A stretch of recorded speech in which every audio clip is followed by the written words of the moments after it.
Hi, I am Marianne from EFAB Art, and I almost kept walking. Studio above Sorrento, stairs nobody bothers with, 6 hours already on my feet. I had seen the doorway a dozen times in my mind before I ever stood in front of it. The kind of entrance that looks like a storage room from the street, the kind that serious buyers walk past because nothing about the outside signals that anything worth stopping for is on the other side. And I nearly did exactly that. I nearly kept going. I did not. And what was inside that room is still one of the best things I have found in 15 years of doing this.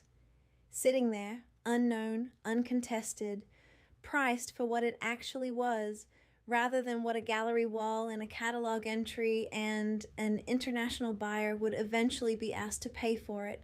And none of that happened by accident. That is precisely how the Southern Italian art market works. That is not a flaw in the system. That is the system. Here is what took me years and one expensive mistake to understand. Italy has two art markets and they barely touch each other.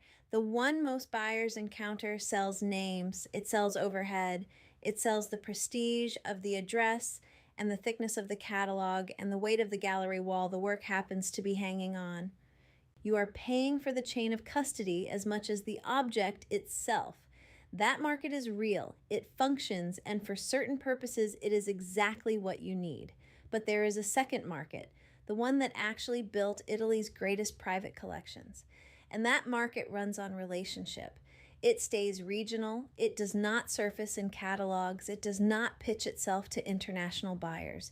It stays where it has always been, along coastlines and in hill towns that most galleries never bother with, because the return on that trip is not obvious until you have already made the mistake of skipping it. The Medici did not buy through dealers the way we think of dealers now.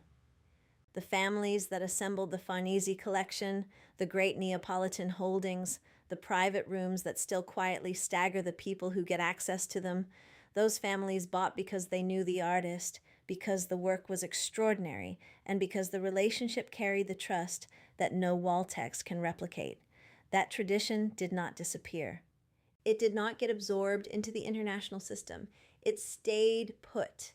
It kept the geography it started with.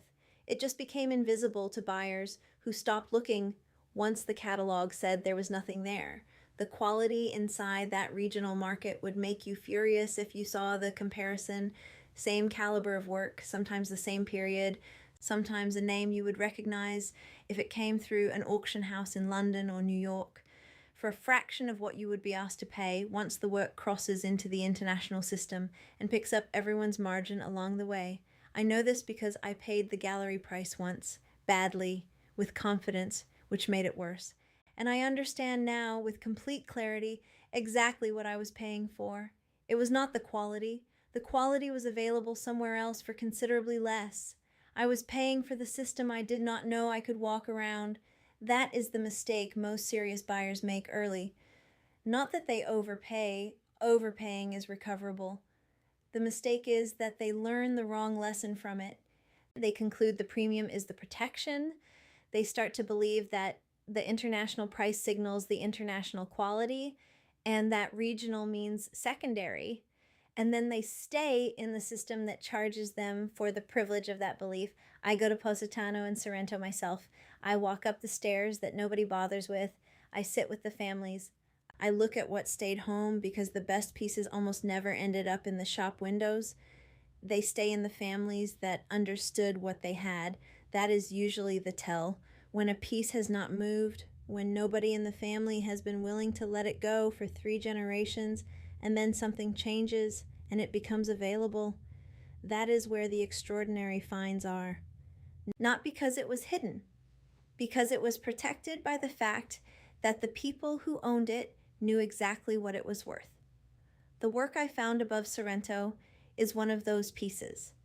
I'm not going to tell you the full story here because it is long and it belongs in a different conversation, but I will tell you the principle it confirmed. The best things in the Southern Italian art market did not miss the international system. They opted out of it. And if you know where the stairs are and you are willing to climb them when you're already 6 hours into a day, you find a completely different category of acquisition waiting on the other side. Before I close, I want to ask you something directly because I am genuinely curious about this.